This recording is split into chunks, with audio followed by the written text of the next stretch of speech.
elementary facilities. And Mr. Dave Ross is going to present to us. Thank Good you. evening, everyone.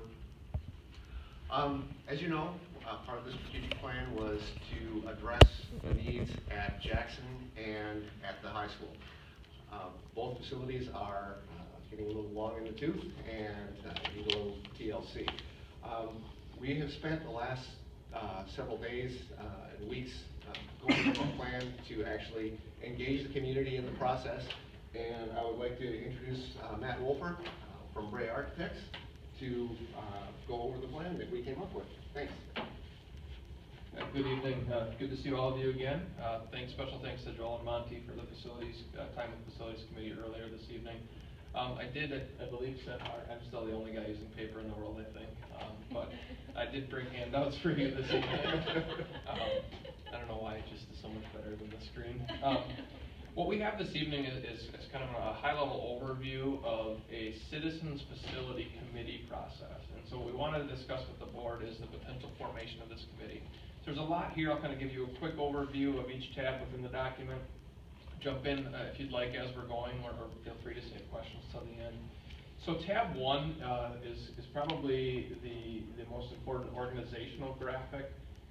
This really suggests a kind of general structure for how the committee would work. So if you see in the middle, we've got the Citizens Facility Advisory Committee. What we're asking the board is to form that committee this evening and approve a charge to them. And the charge comes up in a couple tabs as we move through the book.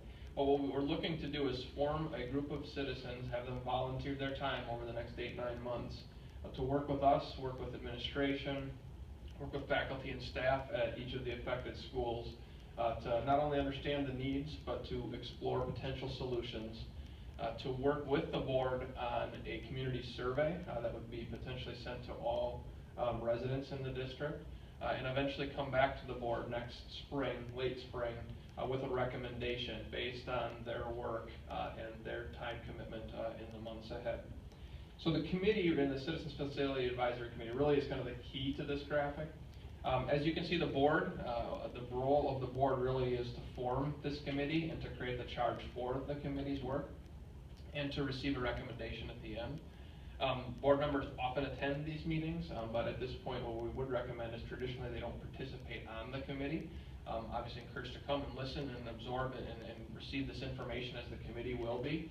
But we really typically, and again we can always vary from typical, that's okay, but traditionally board members would be playing a role